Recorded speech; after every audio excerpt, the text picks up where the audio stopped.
A very good morning to you, the Camnet TV viewer. This is a breakfast show, a show that comes to your screen every morning from Monday to Friday, where we discuss a lot of important aspects of what is happening in our economy. And of course, today, Friday, specifically, we look at the business segment of what is happening around. And remember, the budget presentation consultative meeting has begun in Lusaka at the Mulungushi Conference Center. It started on the 30th of May, and it will be ending on the 3rd of June. Remember, today is the 2nd of June 2023. If you've not made those submissions, let's find our way to Mulungushi Conference Center where we can make our submissions so that we know what is it that we expect to see in the 2024 national budget. Remember, if you do not take part, it will be difficult for development to be triggered to your home because you did not submit what you wanted to see in the budget. And of course, we will be having a guest who will be joining us on set where we will be discussing a lot of important aspects of what is happening around. This is the Breakfast Show, and I am your host, Prudence Chota. So before I speak more than I am supposed to, let's go into the health corner. We see what Dr. Mfaya has for us this morning on our health corner. Stay tuned.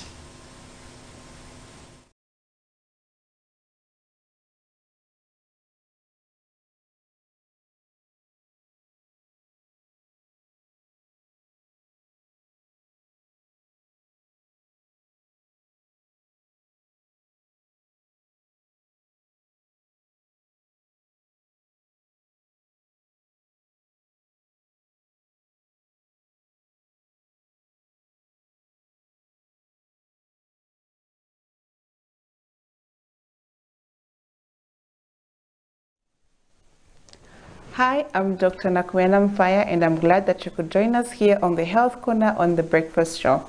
This week we have been talking about asthma, and we say that asthma is a chronic inflammatory disease that affects the airways and causes a hyperresponsiveness in the airways that comes about with an obstruction in the airways, and these patients would present with a wheezing sound when they are breathing, some chest tightness, shortness of breath, or difficulties in breathing, and sometimes they would have a cough.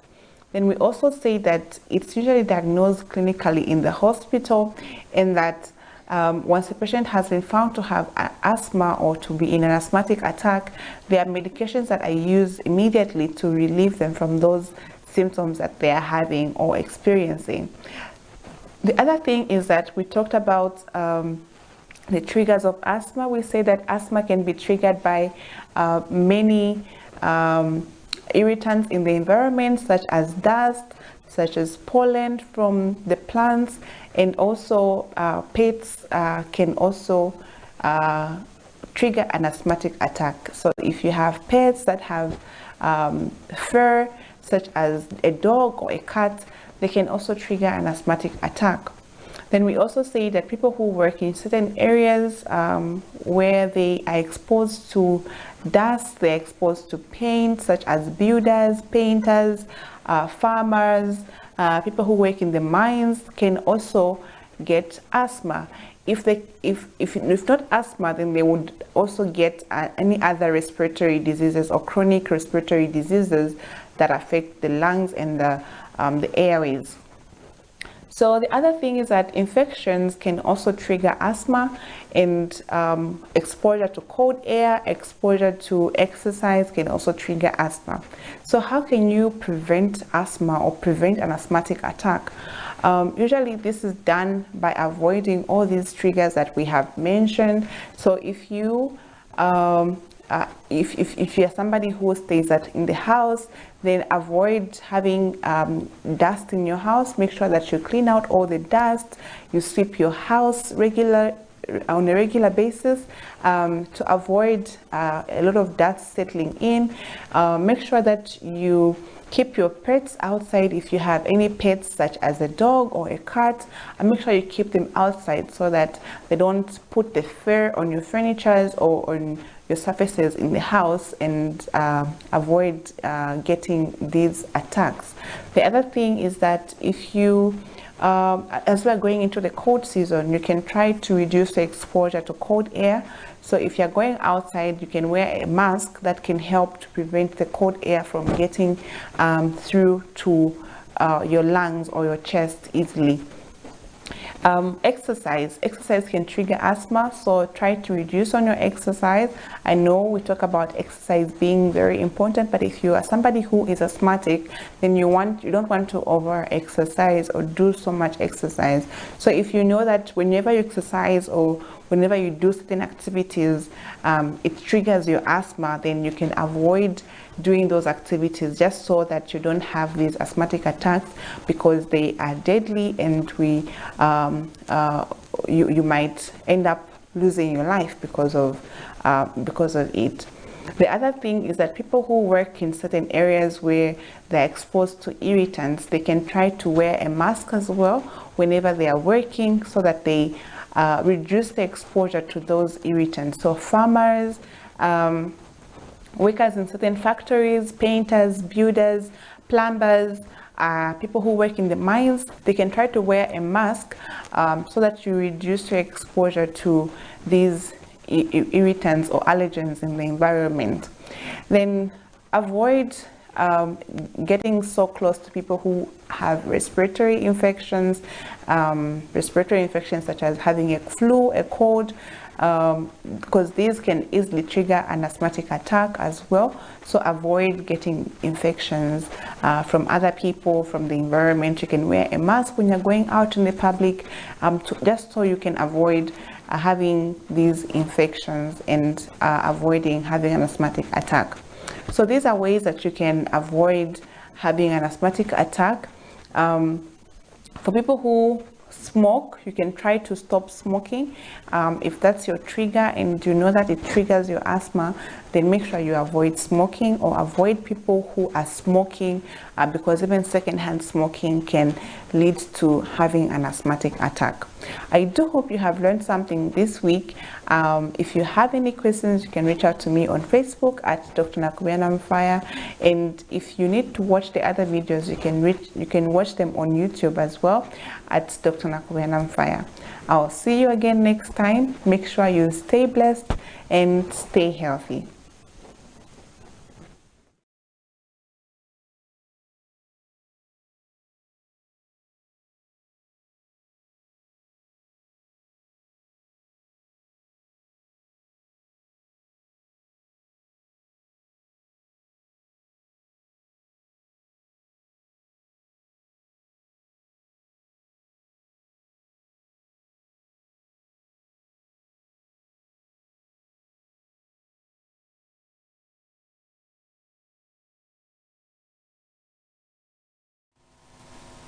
There you have it. That was Dr. Mufaya, and that's what we could accommodate today on the health corner. She was talking about asthma there. How is it that you can prevent asthmatic attacks? I know these have been common, more especially with people living with this particular condition, but it's easy. You've seen what the doctor said there. Avoid being exposed to coldness, right?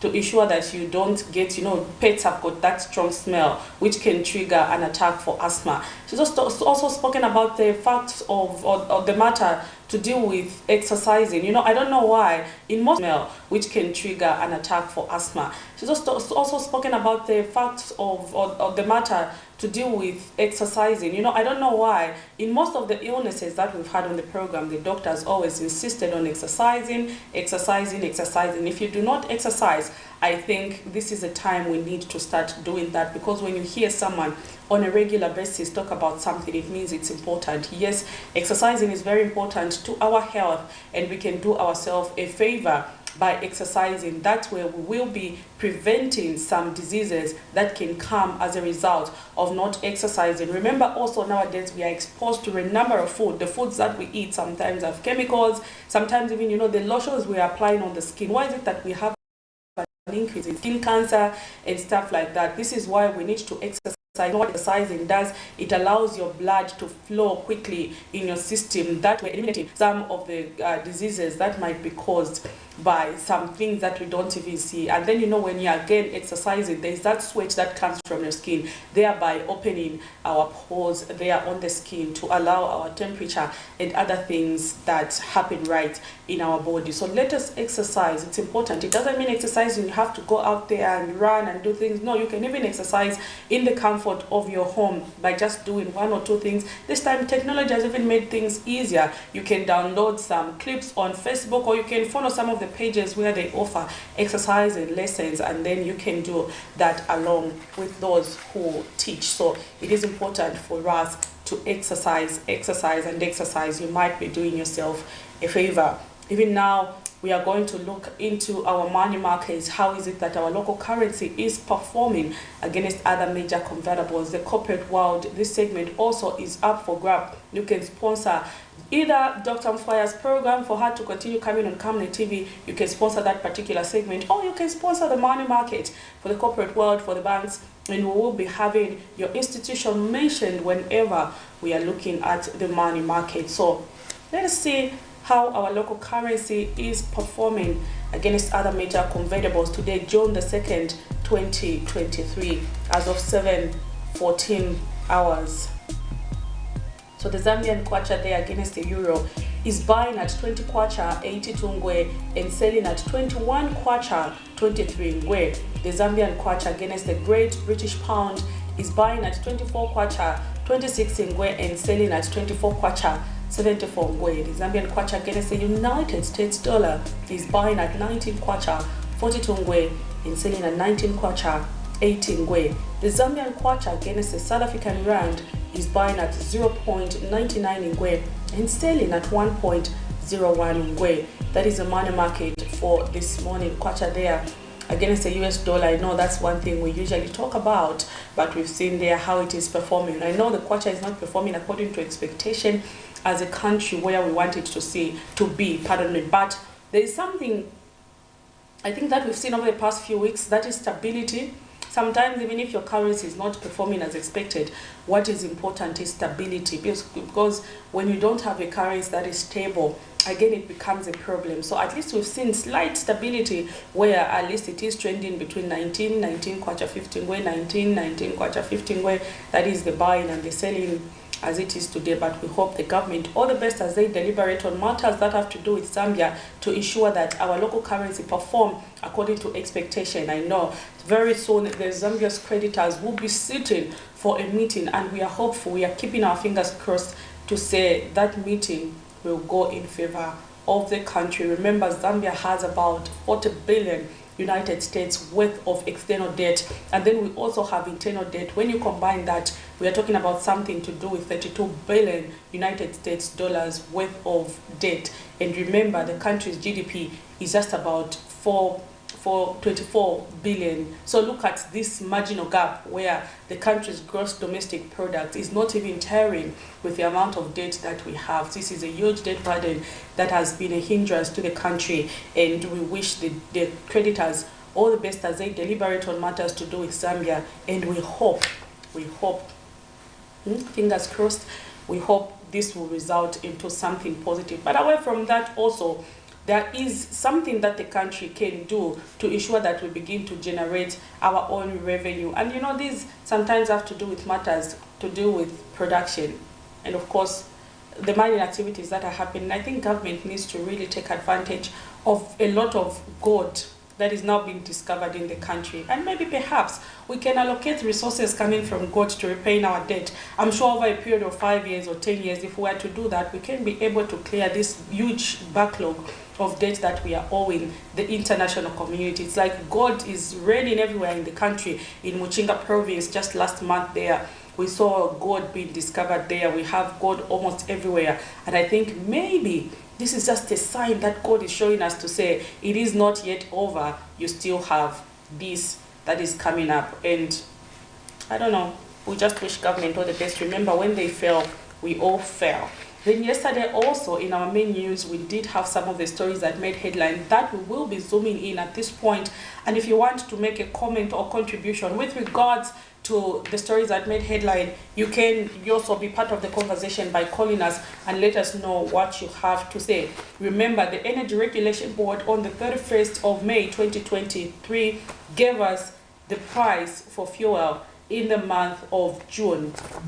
We did see a reduction on diesel, on petrol, and on kerosene, but the Zambia Consumer Association, that is ZACA, has charged that the reduction of fuel pump price by the Energy Regulation Board in the country will not translate into cost of living, will not translate into lowering the cost of living. Association President Juba Sakala says the reduced fuel price are not likely to reduce pardon me, let me read that again. Association President Juba Sakala says the reduced fuel prices are not likely to reduce due to high exchange rate, as Zambia is an import-dependent country.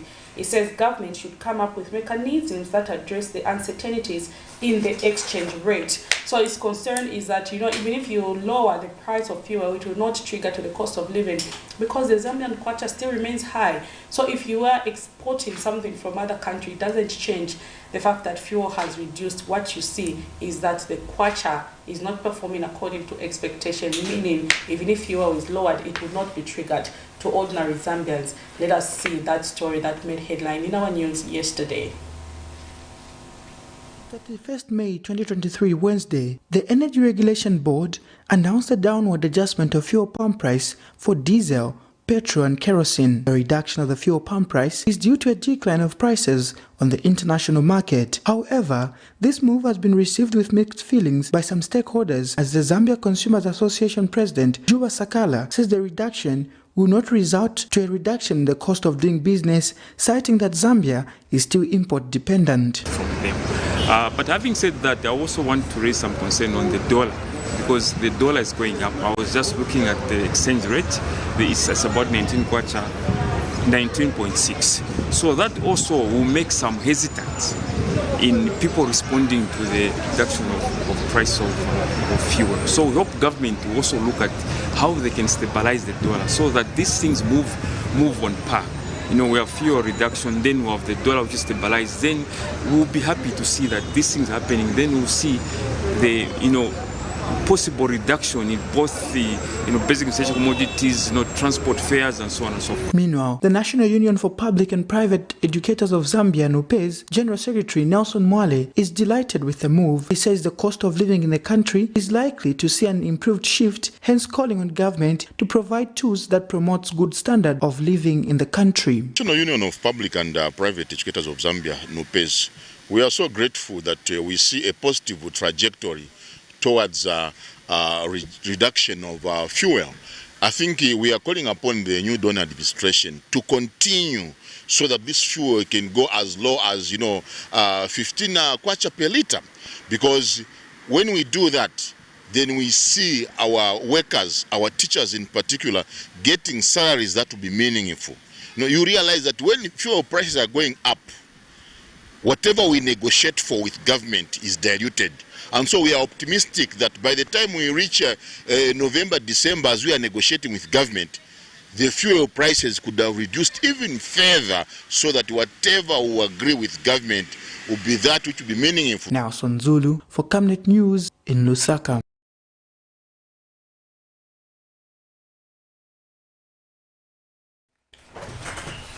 There you have it, Zambia Consumer Association, ZACA, they are raising a concern to say even if the price of fuel has been reduced, it's not likely to trigger the cost of living because the kwacha still remains high.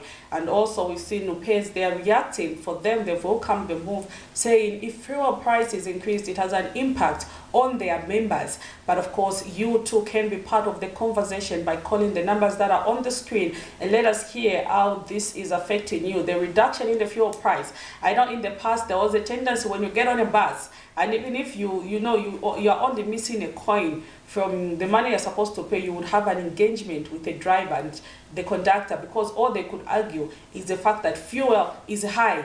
Fuel banalunda.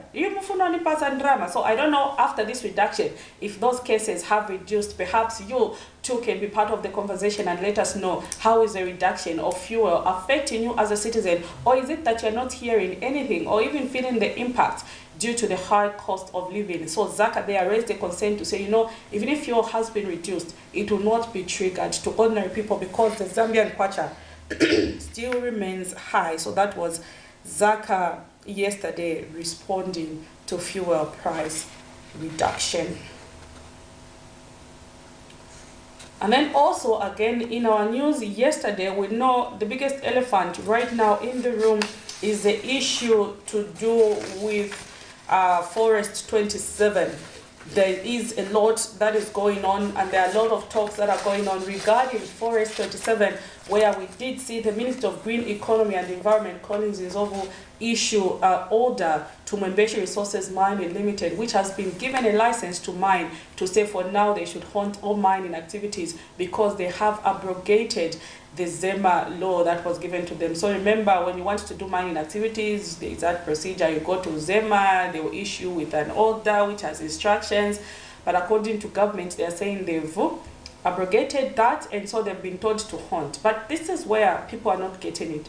Telling them to hunt activities does not mean they've been stopped to mine. They've just been told, you've abrogated the law, so you need to do A, B, C, D. So what happens is, when they do A, B, C, D, the question is, will mining activities resume? That is likely to happen. Remember, they've been given mining license to mine in the national park. And traditional leaders in that area have actually been crying for mining to continue because they feel the natural resources, they feel, the park is not benefiting anything to them. And, they have a point. So yesterday we did see Chachacha leader there, Eric Chanda, who hinted that mining in the Lower Zambezi National Park should be allowed to maximize the country's revenue to alleviate the prevailing economic challenges. Speaking when he featured on the Camnet TV breakfast show Thursday edition, Mr. Chanda says the Zambian economy is financially collapsed and that the country needs to take advantage of all opportunities there is to raise resources. Meanwhile, environmentalist Robert Chimambo says haunting mining activities in the Lower Zambezi National Park is not enough, but has called for the revocation of the mining license. So, environmentalist Mr. Chimambo, therefore, him wants government to just cancel the mining license. But Chachacha leader Mr. Eric Chanda has a different view. Let us see the story that made headline in our news yesterday. Barely a day after Minister of Green Economy and Environment, Engineer Collins Nzovu, haunted all mining activities in the Lower Zambezi National Park for failure by Mwembeshi Resources Limited to meet the guidelines provided by the Zambia Environmental Management Agency, ZEMA.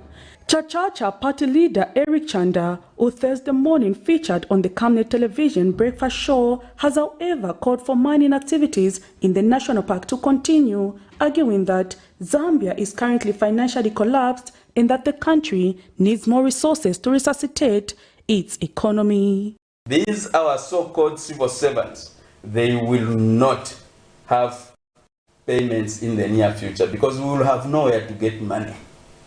So we have to weigh what is more important, making money for the country or keeping animals. Are those animals bringing any money to the economy of this country?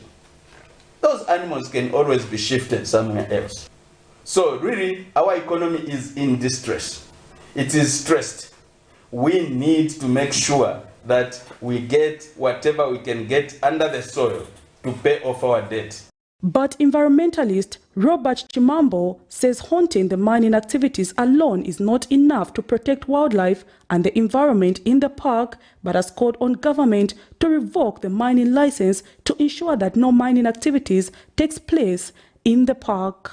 The minister and both ministers, environment and mines, must come out categorical that since they've not met these conditions, that mining license has been cancelled. That's what people want to hear. Not this. We are talking government. We can't have a ministry. We are under Kwefiakwe. No, it's holistic. We say no to these things. Exactly what the president promised when he was campaigning. Mr. Chimambo, on the other hand, has appealed to those managing the national park to create a fund that should be channeled to communities around the area so that traditional leaders should see the benefits of the national park. Let's create a fund, a wealth fund, where all those fellows that are making huge sums of money in tourism there, that money we should do, just like a constituency fund, we fund.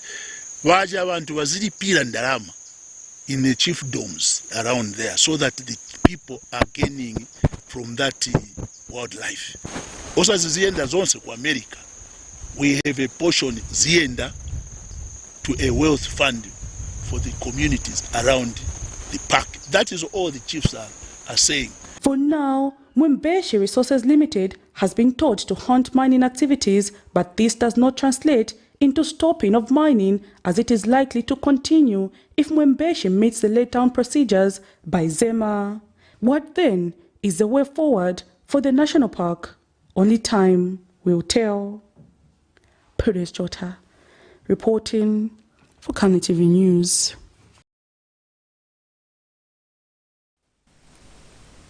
There you have it. Different views there on the Lower Zambezi, coming from an expert and of course coming from a politician. So according to Chacha party leader, mining in the Lower Zambezi should continue.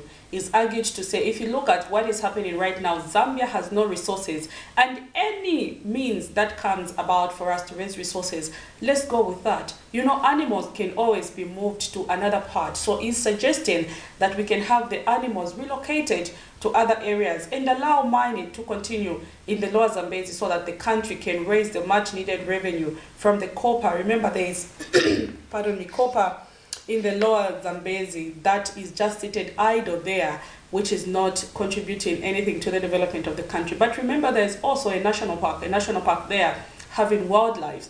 We have a lot of tourists who come to Zambia just to see what is happening in the Lower Zambezi. So Mr. Chimambo, on the other hand, has argued to say, you know, these people are running lodges and other businesses in the national park. Can they create a fund where they should be putting money? I don't know why I keep having that. Anyway, it's too early in the morning. So his suggestion is that, you know, they prepare a fund, and then those resources should be channeled to the communities around the national park so that the traditional leaders can see the impact. Perhaps maybe traditional leaders are crying for a mine because they've not been seeing any impact or benefit that has been as a result of having a national park. Those who are running it are pocketing all the money. This is high time that we had them right and ensure that they do corporate social responsibility. That was the view of Mr. Chimambo, but for him is against the idea of mining in a national park. But Chacha party leader says let mining activities continue because Zambia as a country is bankrupt and we need resources. You can't have a lot of resources just, you know, laying idle in the national park while the country does not have money. You too can be part of the conversation and you can tell us what is your comment or contribution with regards to that. So that was one of the stories that made headline in our news yesterday. Also moving on, casual workers at the University Teaching Hospital have accused management at the health facility of failing to remit their national pension scheme's contribution despite it being deducted from their salaries. This is one story. You know, also moving on, casual workers at the University Teaching Hospital have accused management at the health facility of failing to remit their national pension scheme's contribution despite it being deducted from their salaries.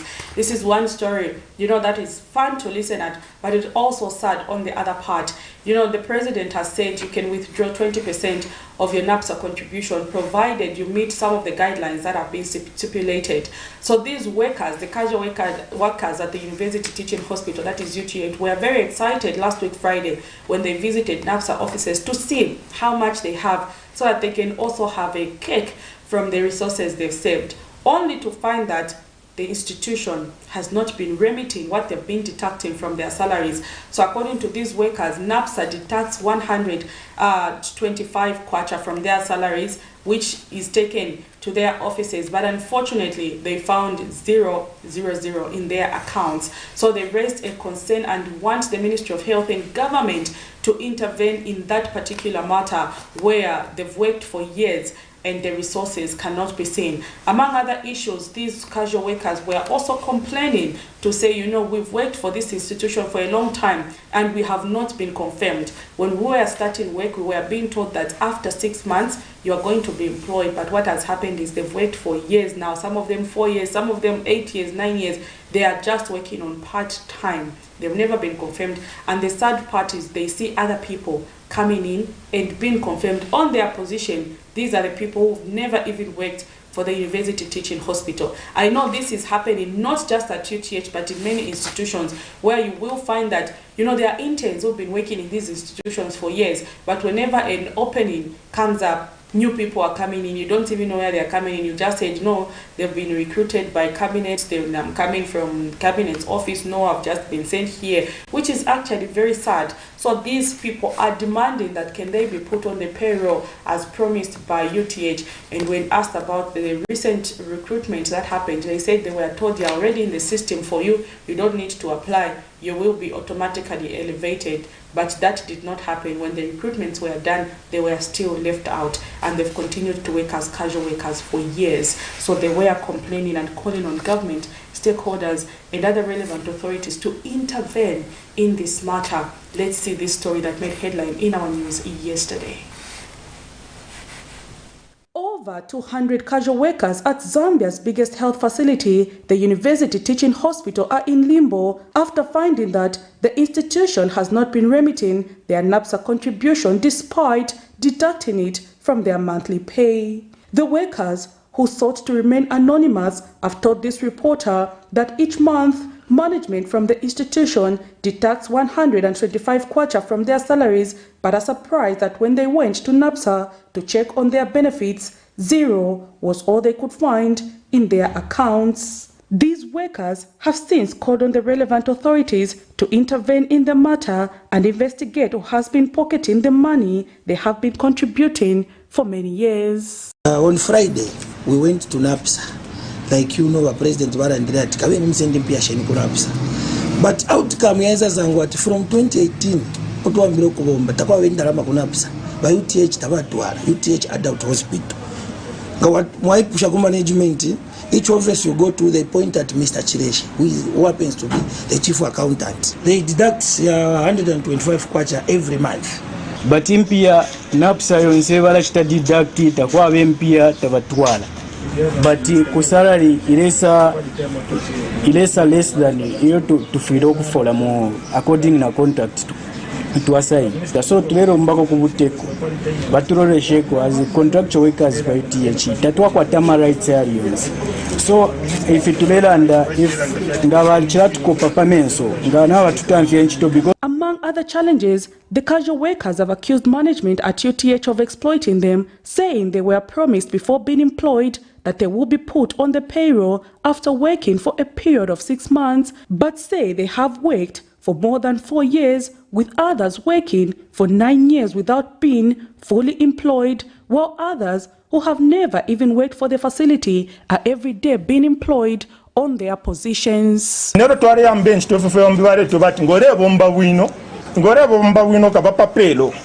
Vambo kusenda abantu abakunse bambeho balete so apopo tulelanda pa kuli abantu more than 20 abengi from outside batusha ife mamone nomba fe balete tontonka nshishenshi pezekati venango bakwira banyewani bangena nchito apezekati asebenza chika pale 2-3 months angena mfaka pa payroll but imena sebenza for 10 years kupezekati ndikaenda kufunsa bakamba kuti no kudemba vacancies. So pezekati baje babwira banyewani bangena bakamba kuti no replacement. Ane tifunsako is replacement is isakabwira liti yakuti bakatiganizireko naye sitasenza maizi ambili kuti tikangene pa payroll. Because tina ma families naise lintu nale ambenchito baleti promise ati balatubika pa payroll within a short period of time, but pari number I've been working here, it's now 5 years. Ndemonafia abantu from outside balaisafie on payroll direct. Ngamwabe pushat to afumafie ku Ministry of Health. Meanwhile, management at the facility could not respond to these concerns by broadcast time, as UTH Senior Medical Superintendent Dr. Charles Mutemba's number was unreachable. This reporter will, however, continue to follow the matter to its logical conclusion. Prudence Chota, reporting for Camnet TV News.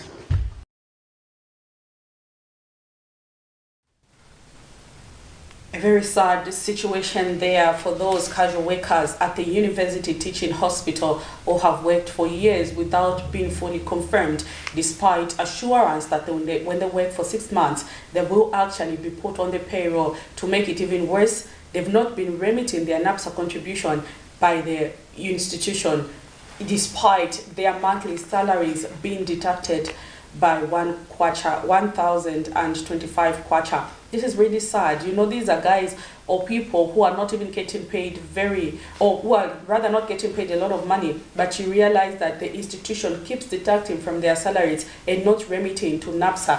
I want to appreciate the president, you know, for bringing up this initiative of, you know, partial withdrawal, because it has just exposed a lot of illegalities that have been happening in this institution, because I call it illegal for someone to deduct a salary and not remit it to the National Pension Schemes Authority. It is illegal and it is catastrophic. This is why we are seeing a lot of people today protesting to say, you know, I retired, NAPSA is having my money. I think we see almost all the time the retirees, you know, going to NAPSA. Today you have this group, tomorrow you have this group of people who've been complaining that NAPSA is holding on to their money. Well, in the actual sense, their employees were not remitting to NAPSA. And this is where sometimes they find it very difficult to understand, because, you know, you've worked for 40 years, you retire today, you go to NAPSA, only to be told there is nothing, when your employees or your employers, pardon me, were deducting from your salary. So the question that you begin to ask is, where was that money going? And when you go to the company, you find that, no, the finance person who was there today is not there, there is another person, and there is all that confusion. You don't even know who to ask. So this 20% partial withdrawal has actually exposed a lot of illegalities that have been happening in companies.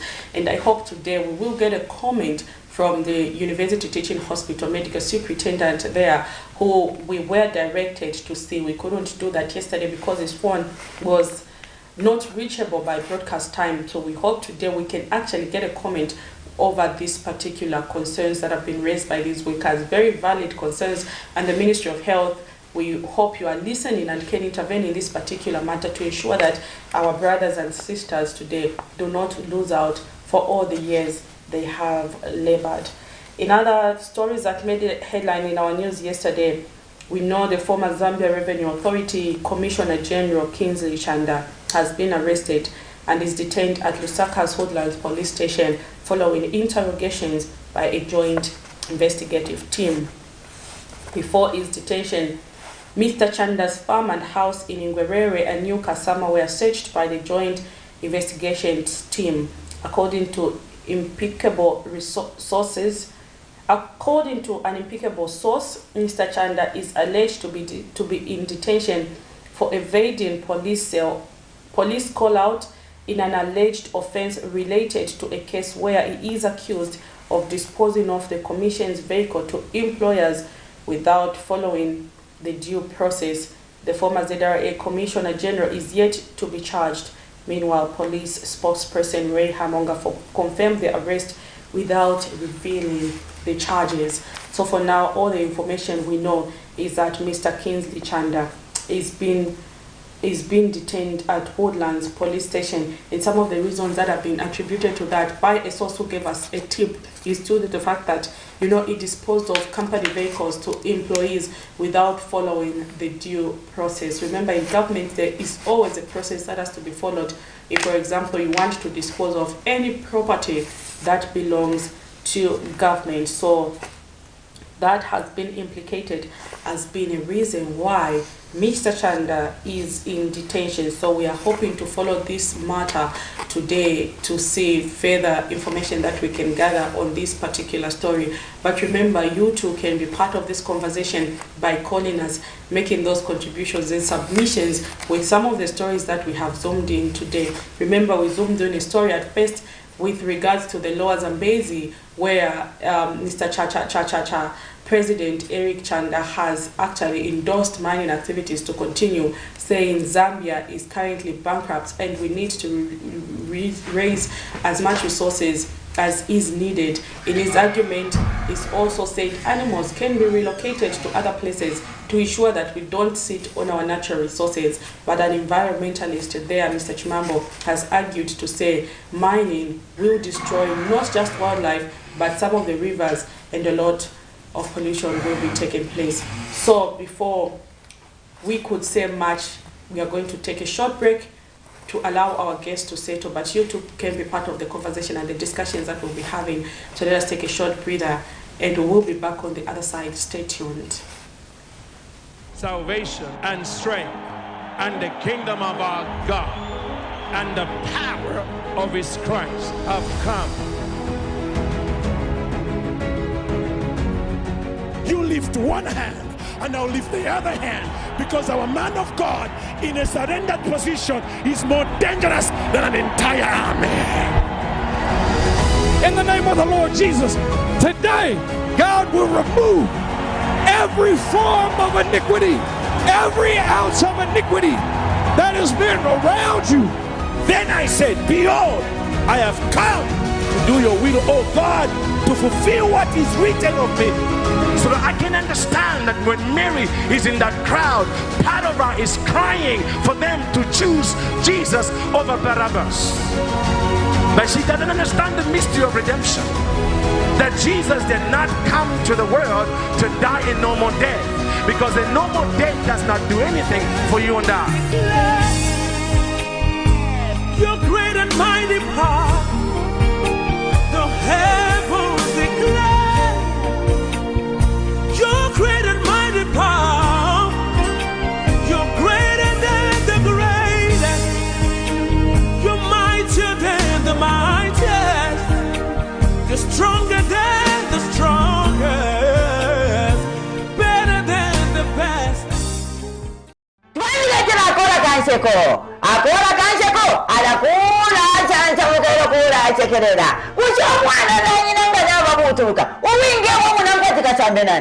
Ingatamwishire tekeni tuipushe bana fia sasa ushe umwana na nyina inganava kuituruka uwingewo munankwatira sambe nani mule ipusha hii sheni abo mwikere nabo.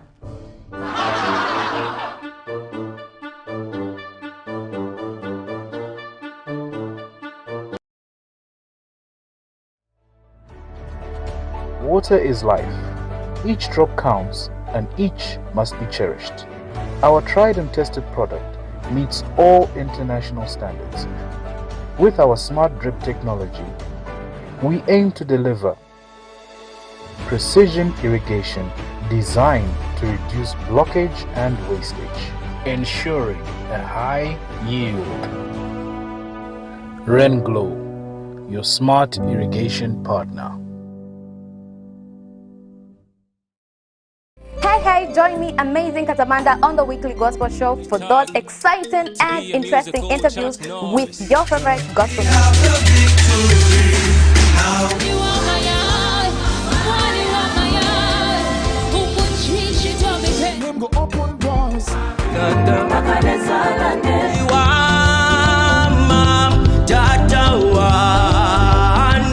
Hold on to me when it's too dark to see. You cannot put your power back to Hallelujah. And this time around, we are bringing to you entertainment news and the countdown, as you guys are able to nominate your top 3 favorite music videos of the week.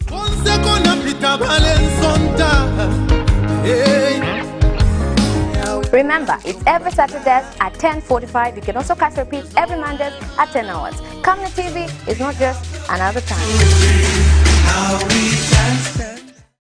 Salvation and strength and the kingdom of our God and the power of his Christ have come.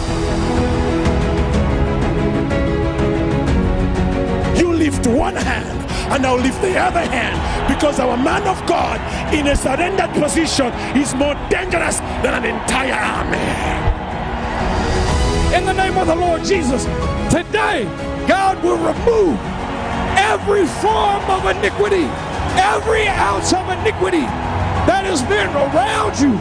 Then I said, behold, I have come to do your will, oh God, to fulfill what is written of me. So that I can understand that when Mary is in that crowd, part of her is crying for them to choose Jesus over Barabbas. But she doesn't understand the mystery of redemption. That Jesus did not come to the world to die a normal death, because a normal death does not do anything for you and I. Your great and mighty power, the heavens declare. Your great and mighty power, you're greater than the greatest, you're mightier than the mightiest, you're stronger than the strongest, better than the best. Thank you so much for still staying tuned to Camnet TV. Remember, Camnet TV is not just another channel. Not just another channel. This is a breakfast show where we discuss a lot of important aspects of what is happening around. Before we took that break, we were zooming into some of the stories that made headline in our news yesterday. A couple of stories there that we looked at. You too can be part of the conversation and we can get to interact. Remember, budget submissions are currently underway in Lusaka at the Mulungushi Conference Center, being hosted by Minister of Finance and National Planning. A lot of stakeholders, corporate institutions, and others out there, businesses, are at Mulungushi making their submissions with regards to what they want to see in the national budget in 2024.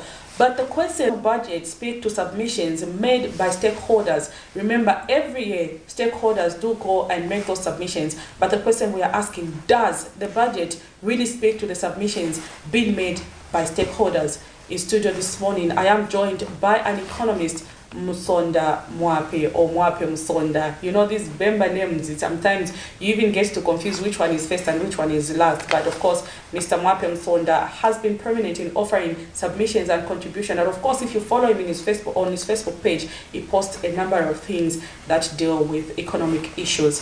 So this morning, Mr. Musonda is with me in studio. Sir, good morning. Good morning, Prudence. And good morning to all the listeners out there. Of course, and it's good viewers that you've made it on the show this morning after quite some time of not hosting you. Yeah, thank you very much. I feel that I'm at home. Of course, this is home. I'm surprised that you're making fun of my name. When yourself, you are also... These names, you just have as if loco is laka. That's what you call it. But you're also Chota, so why should you... I just not got to Katsungu Prudence. Colonial mentality. My names are just good. Of course, yesterday, I remember when we hosted Mr. Chacha, I was saying, why Chacha, the political party name? And he said, you know, this is local. Local is laka. We are tired of democratic. This is no Chanchan foreign name. So Chacha means local and local is laka. Yes. Of course, the national budget consultations have already begun in Lusaka, okay, Mr. Msonda. But over the years, we have seen this has become like a now tradition. Every year, stakeholders, and you know, the Minister of Finance goes in all the districts, all the provinces of the country to get submissions from stakeholders over what they want to see in the budget. But the question we are asking this morning, does the national budget speak to submissions being made by stakeholders? In your view, how would you respond to that? Yeah, thank you. So when we talk about the national budget and it responding to the submissions being made by the general public, by the stakeholders.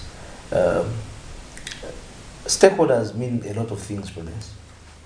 So when we want to discuss, does it reflect the submissions made by the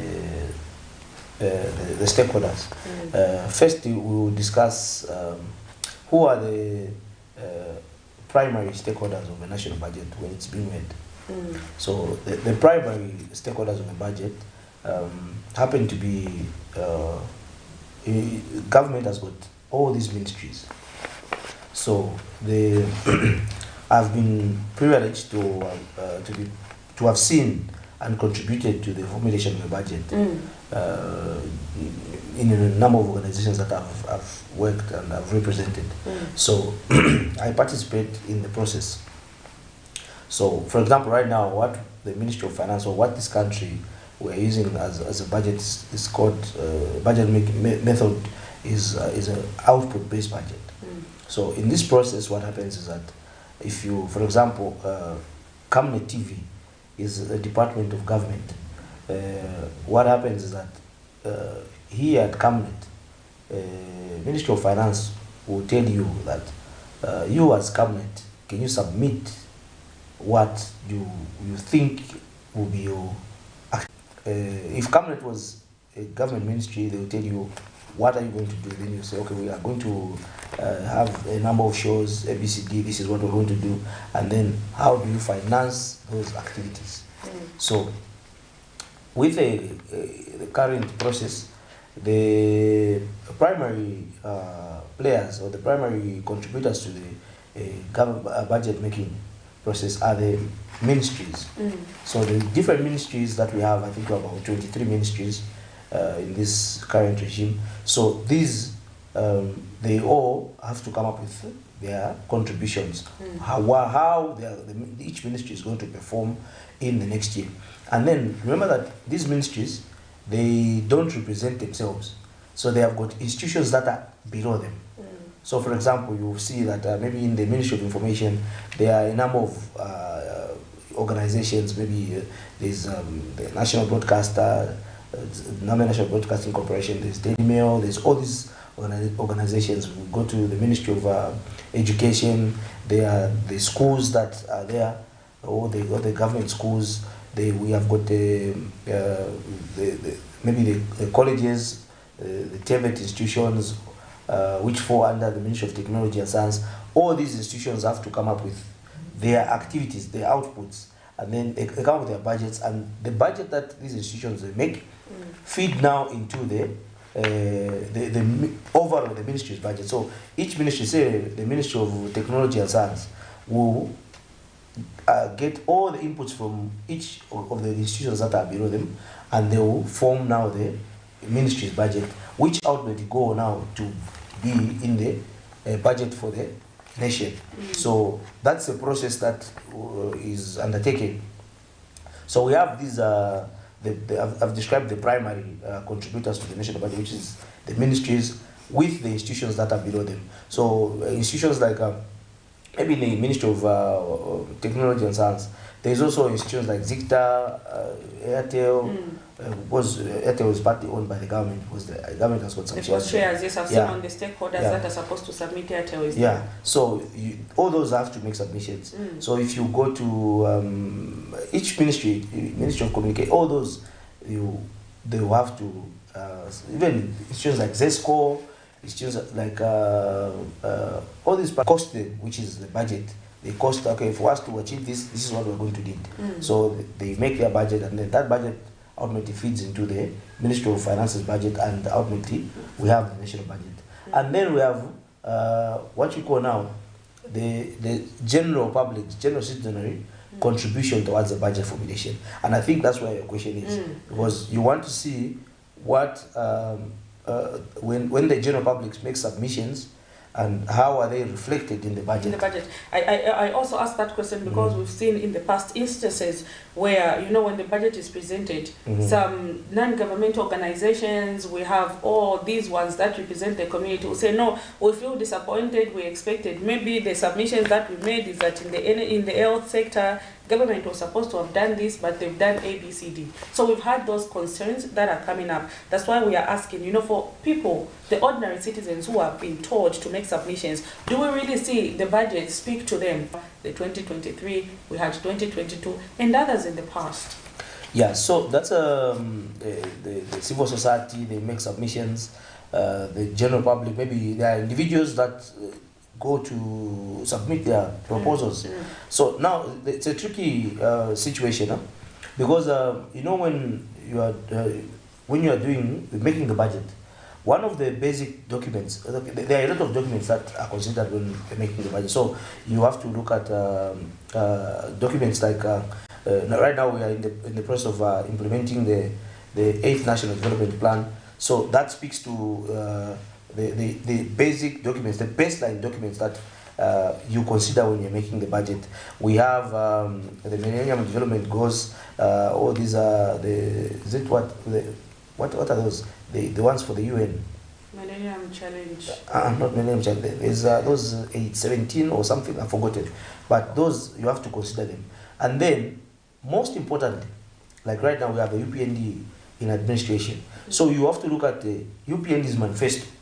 The UPND's manifesto is what speaks to what is going to be in the budget. So if you are a civil society, and or maybe you are coming from the general public and you want to make a submission in the things that you think should be reflected in the budget, I think it's very important that first of all you look at all these documents that are feeding where government is getting information, but also you look at the UPN, the government which is in place, you look at their manifesto. Because if you are going to implement something, for example, in the PF there was a massive infrastructure development. So if you wanted to make a submission, you had to, if you look at the PF manifesto, you will say, okay, PF is looking at a massive road connection in road. The PF wanted to make they made a lot of roads, they built a lot of schools. So if you want to make a submission, you had to go in that direction. So now you look at the UPND and you look at the manifesto, it's about restoration of the economy, and it's about growth in the economy. So when you want to make a submission, you have to really study the manifesto for the party in power, because that's where they're going to put the money. If they say that they want free education, that's, you need to make a submission towards, that's going to support what the government in power is trying to achieve. So you make a submission which is off tangent of what the government in place wants to achieve. It's very likely that attention won't be paid to your submission. So really, that's why most of the submissions that are made by the general public or civil society, because you make something that is going to antagonize what the party in power is trying to achieve, and I know there's going to be an argument to say no, the government should implement what us the It's people not want. supposed to be about the party. Yeah. You know, you have arguments where sometimes people would say, but why talk about the UPND manifesto or their party manifesto when stakeholders, the ones who are representing the people, are saying this is what we want, and that document does not maybe speak to the manifesto of the UPND.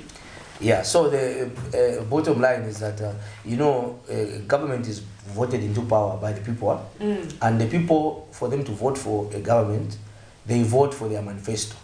So the people of Zambia voted for the UPND based on its manifesto, and those are things that the UPND wants to deliver.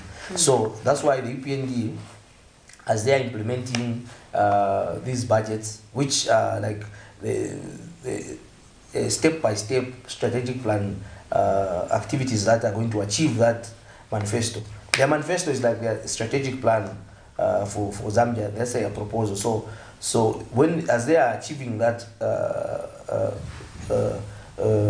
manifesto, every year, step by step. So it means that what they promised the people of Zambia, because when they are campaigning, they promised the people of Zambia, this is what we're going to do. We're going to provide free education, we're going to provide ABCD. And that's why the people of Zambia voted for them. You understand? So it becomes difficult for you to say, no, you want to make your own submission outside what the UPND promised the people of Zambia to achieve. So they are going to follow that religiously. Of course, one or two things will be outliers. They will try to bring in, because things change. I mean, change is constantly, you're always moving. So there may be one or two things, but largely I would advise that people who want to make submissions to the budget, you really have to read the documents that the budget feeds off. So, and most importantly, you have to look at the manifesto of the party in power and try to make your submissions tied to what the party in power is trying to achieve, because that's their mandate. That's what they promised the people of Zambia, and that's what they are going to focus on doing. How do you think citizens can be part of this budget formulation? I know a lot of people don't even know. They just hear, no, the budget has been formulated, but they don't even actually understand that you can be part actually of formulating this budget. So when we talk about citizen participation in budget formulation in Zambia, how can citizens be part of the formulation? And also, why don't we see most of the Zambian citizens participate, you know, in issues like budget formulation? Because this is an important document. But really, if I go in the compounds or Mumakombonium and ask how many people have even made submissions in the budget, you'll find that there is none. It's only been done by a few people who understand this process. So how can citizens be part of it? And what do you think has been the reason why, as citizens, they are not participating in budget formulation?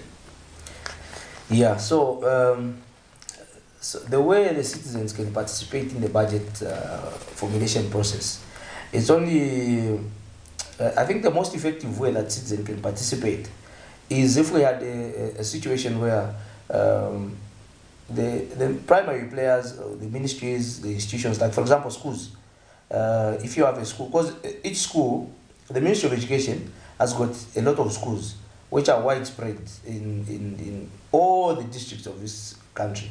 So each of the schools that are there, they have to come up with their own outputs, and those outputs will now feed. You draw up your outputs, cost those outputs, and now send the submission to, for example, Ministry of Education. They will send to maybe their debts. If, for example, in Lusaka, they are. Just giving an arbitrary number. Maybe there are 150 schools. So each of the 150 schools will be asked by the ministry to say, by DEBS ministry, to say, you come up with what you want to achieve in this year and how much is it going to cost. They do that, and then from there, it's upscaled to Ministry of Education, and then until it goes to Parliament. So, for me, I think the most effective way that the ordinary citizens can participate in the budget formulation is by the schools, for example, being asked to go in the community and ask the people what they want to the school to achieve. Because under, you know, a budget, we should accept that in Zambia, the average most educated person is a grade 9. So budget making is a complex process. It requires you to have a certain level of education for you to really understand what you have to go and put out there. So deliberately, if we want the citizens to participate in the budget formulation, then we have to engage the institutions that are players. For example, those health posts that are in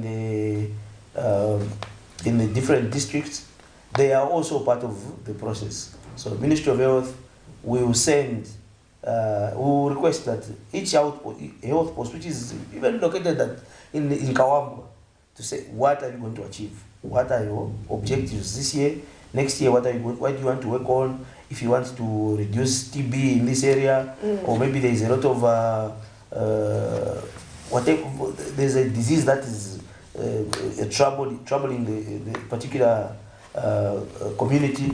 They want that to go down. So what are the things that you are going to need for you to be able to reduce that? For example, in Wapura, where there's a lot of water bodies, a lot of mosquitoes. So in that area, you see that most of the health posts, their primary objective will be to reduce malaria. So what do you need to be able to reduce malaria? So they will say, okay, what we need to reduce malaria is we need mosquito nets, we need to be fumigating the houses.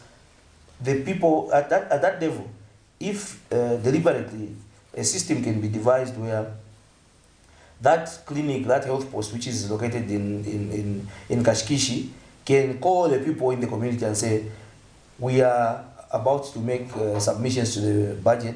Can you, as a community, give us what you think should be involved? Let me hold your thought as we continue having the interaction. Hello, good morning. Hello, good morning. Good morning, thank you. You are through to the Camnet TV Breakfast Show. Tell us your name, where you are calling us from. I was not to the breakfast show. I wanted to respond to that. We can't hear you. Your line is pretty bad. I said I wanted to the avocado. Okay, can you just move a little bit? Network. We can't hear you. Your line is breaking. Hello?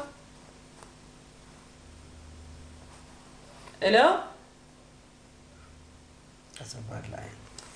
The line is pretty bad there. We are unable to hear you. If you can just call us back again, and we'll be able to accommodate your submission and contribution. So we were unable to hear you there, but we will give you an opportunity to just call, make those contributions and contributions that you have to make on the breakfast show this morning. So we continue with our discussion, Mr. Msonda. When we talk about budget formulation, you were talking to how community can be part of the budget formulation. Yeah, so like the examples I've given, the only way that the communities can effectively participate is by having these institutions that are the primary players to deliberately call the communities, call them and say, there should be a public meeting. Okay, this is Ministry of Health, this is Ministry of what? Maybe each particular ministry should have community engagements in each of the communities so that we know. Even if we can, I know it's quite cumbersome, it's tedious to say that each ministry can go into every district, which probably is going to be difficult. But I think deliberately, if we want the people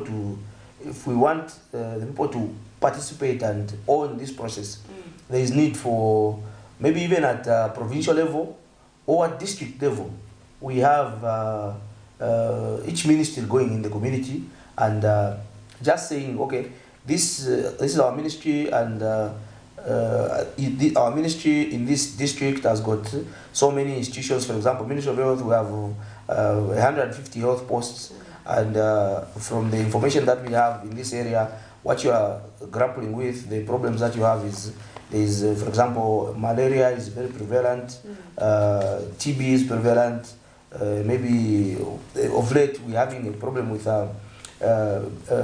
hypertension. You know, hypertension is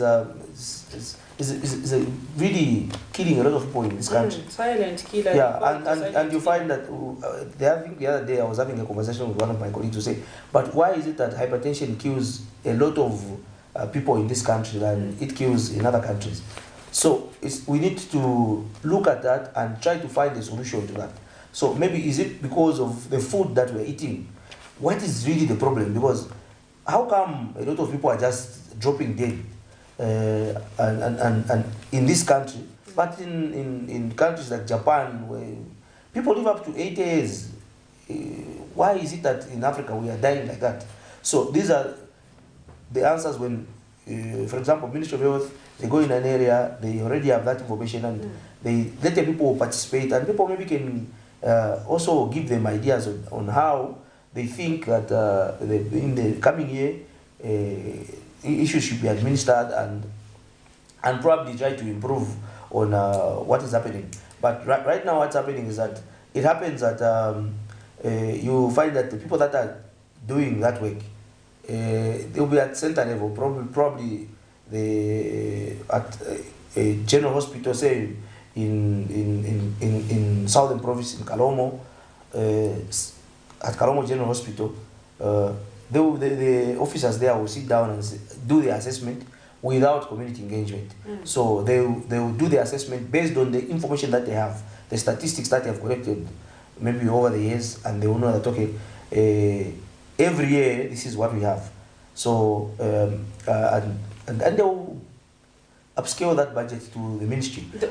Sorry. Would you maybe say the government and the institutions that are mandated to ensure that they engage community when it comes to the formulation of the budget are not doing what they are supposed to do? Can we say maybe there is a loophole somewhere which is enabling the community not to participate in budget formulations?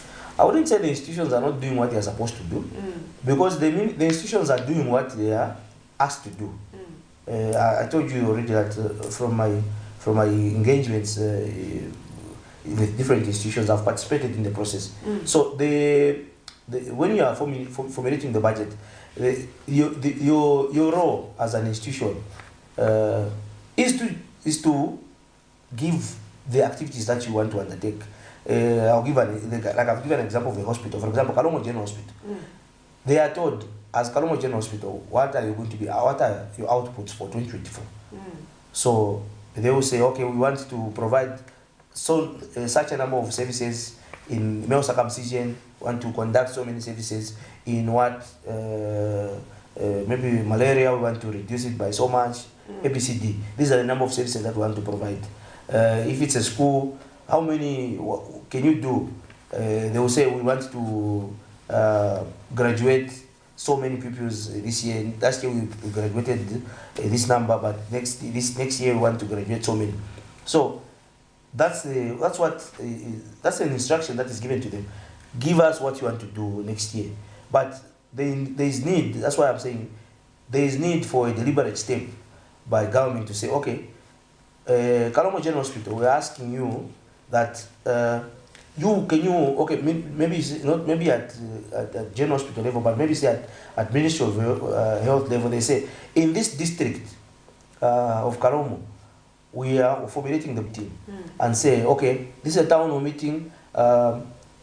Here in Kalomo, we have 150 health outposts, and General Hospital is here, and we have a clinic here, level 1, level 2, whatever. These are the things that are here as a community. So we want you, community, to participate in the budget formulation. This is what we feel should happen. But if you have anything as a community, can you now tell us what you think should happen? How you think this should happen? I think by that formula, using that formula, you will be able to uptake information that you don't get when you are engaging just the professionals who are at the hospital level or at whatever level they are. If it's a school, if it's, that way you get the citizens to participate, the citizens to give you first-hand information on their own. Because right now the institutions that are providing, they are providing what I asked. So if there could be a deliberate step to say, let's go a little bit further and push in to have people come forward and they will give us the information themselves. We know in the budget also you've spoken about the fact that it has to be triggered from the roots where people make submissions. I know a lot of youths in the country have been crying for empowerment, and they've been making submissions with regards to being empowered. Could you say youths are being empowered in the country according to the submissions that they've been making? Let's talk about youth empowerment. The budget, for example, 2023 budget and 2022, we saw a component even under CDF where youths have been given an opportunity to go out there. I think there is a percentage that has been allocated specifically to youths and the women to participate around. I know you are interacting with a lot of youths. Can you say we are benefiting enough from the national budget and how it has been budgeted for the youths to participate? Yeah, so that's a broad and very interesting topic about empowerment. I would say, of course, if we analyze the budgets that we've had from, maybe we'll start from 2021, we will see that in 2021, there was a higher percentage of youth empowerment funds combined with women. When we saw 2022 budget, we saw a reduction in that allocation, and also even in 2023, I think there was also a reduction. But 2021 had the highest allocation of youth empowerment. Was it because it was an election year? Yeah, probably you would say so. Yeah, it had a very high percentage of youth empowerment funds. 2022, we saw a little bit of a reduction, and also even 2023, both years can't match up to what we had in 2021. But also we have to be cognizant of the fact that in 2021 there was just money that was allocated in the budget. It was there saying youth empowerment. I can't say the figure off the top of my head, but I know that there's a component that was there. That's the youth and women empowerment, and it was just there. In 2022 it was there. But it was reduced. I think 2023 reduced, and I think it has been. It's not visible in the budget as empowerment, but I think according to the government, they've moved that money now. The youth empowerment, it's now sitting in CDF, and mostly sitting in CDF. So now to address the question as to whether youths are getting that empowerment, I would say yes, they are getting, but I think at the level we are, it's not enough. It's not enough. You know, youths are the drivers of economic growth world over. Youths have got ideas that keep running. They have got the adrenaline to keep running up and down, and youths are the ones who bring change in every society. So I feel we are not getting enough, and then also the way in which this empowerment is being gotten. I've been over time we've been I've been just in with, of course, with my colleagues. We will ask ourselves, how are we doing it wrong? You see, the entrepreneurs in this country, indigenous entrepreneurs, they fail to thrive. It takes a long time for an entrepreneur who has got a brilliant idea for them to just get to a point where they thrive. But what is the problem? What is really the problem? The biggest challenge that we have as entrepreneurs in this country is the cost of capital. So capital in this country is very, very expensive. If you want to go and borrow money to finance, you have got a brilliant idea. I've met a number of both young people and fairly young.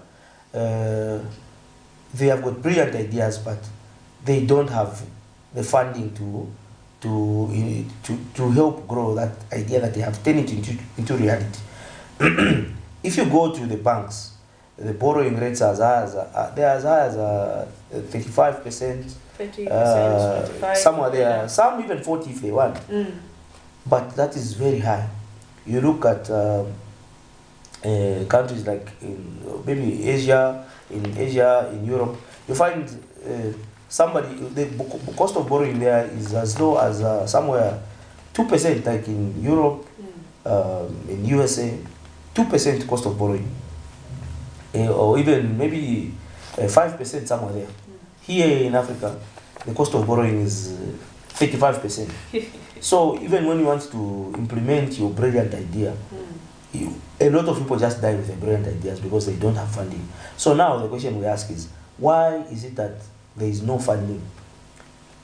Why is it that even after we have seen that the biggest problem is that the cost of capital is very high, why doesn't government just make it a deliberate step to make this cost of borrowing cheap?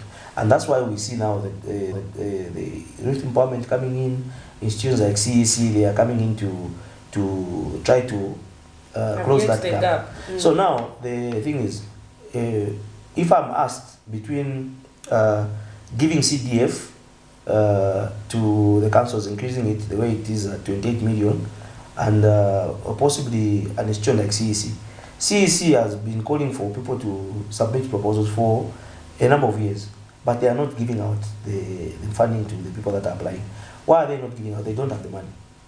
So in my view, I think maybe my submission will be that maybe the government considers giving more money to CEC, because with CEC, their mandate is to vet these institutions that are applying for funding, and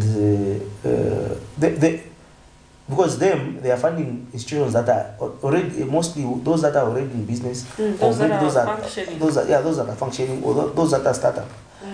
With CDF is, involves a lot of people. There's really, you find that it's not, maybe the money that is spent there won't even be recovered. From cooperatives. Yeah. Rather than as an individual, if you've got a business, when you go there under CDF, I know this is one aspect where we received a complaint. You'll find that when you go there as an individual and you say, I've got this particular business which I need funding, you might not be considered. You say, go and form a cooperative, but you have a different idea to what you would do when you are in a cooperative.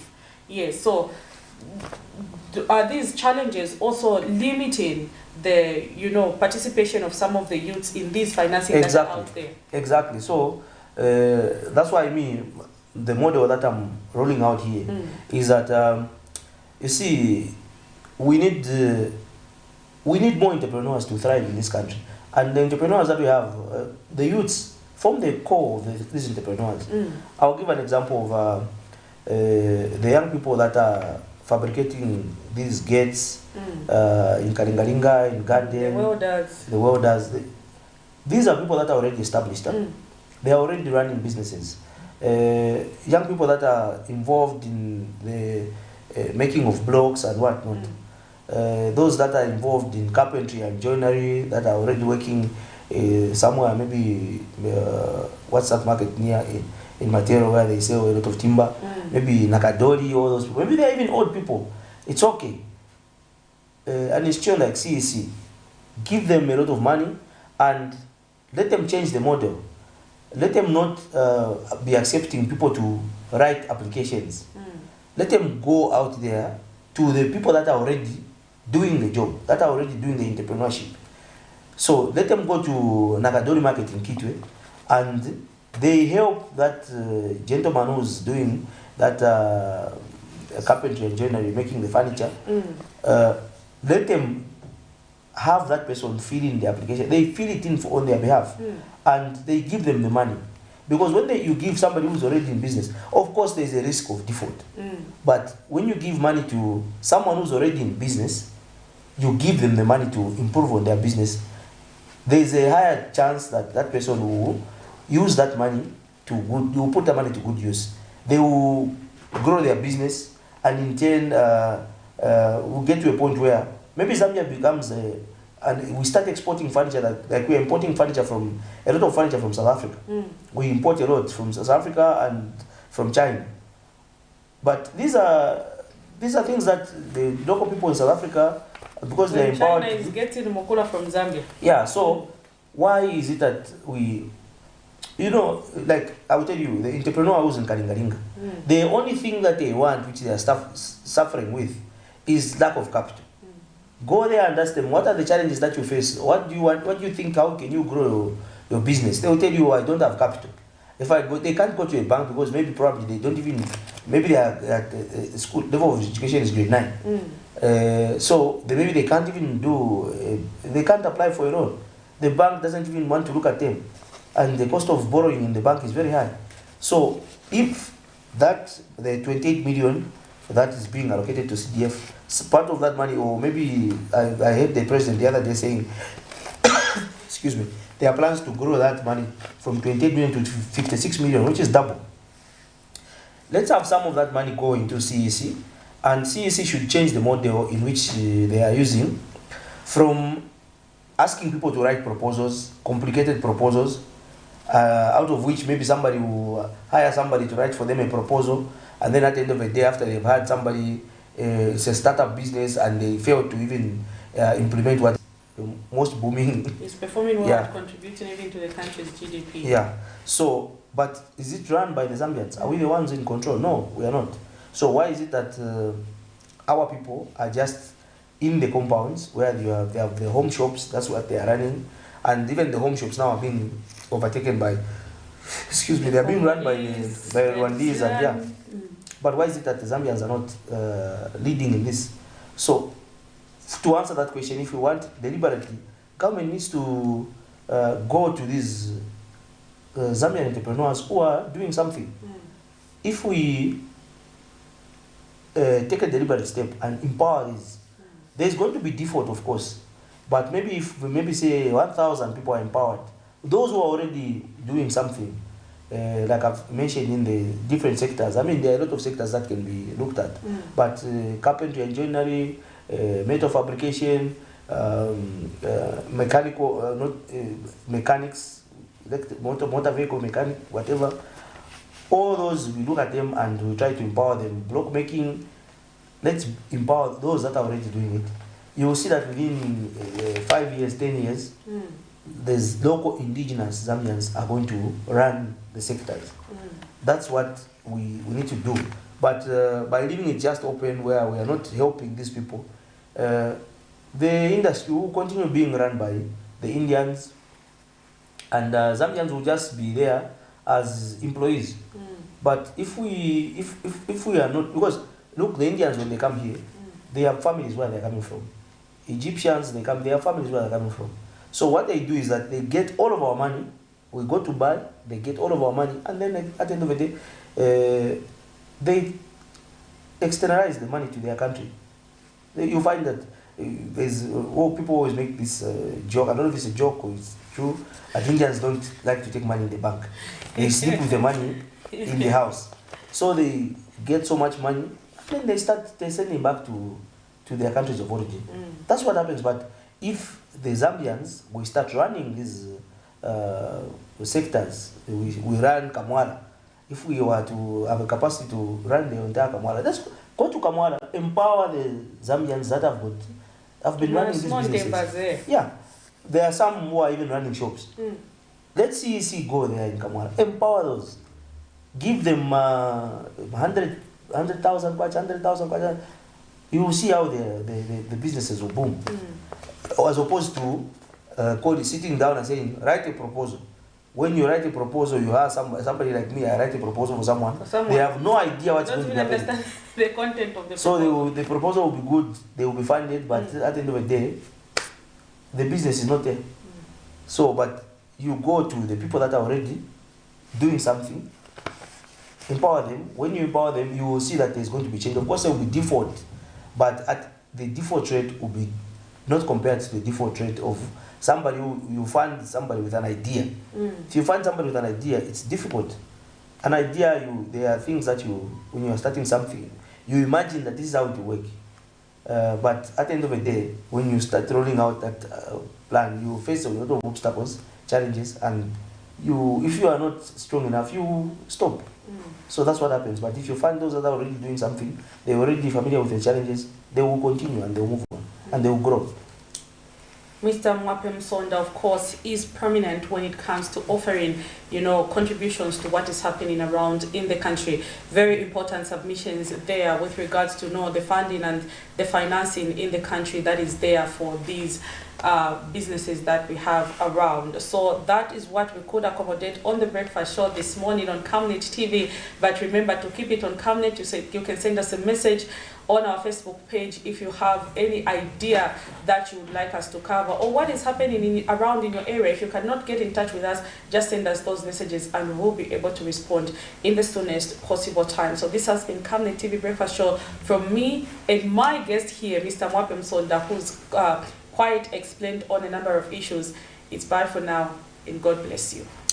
Thank you.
Motor vehicle mechanic, whatever, all those, we look at them and we try to empower them. Block making, let's empower those that are already doing it.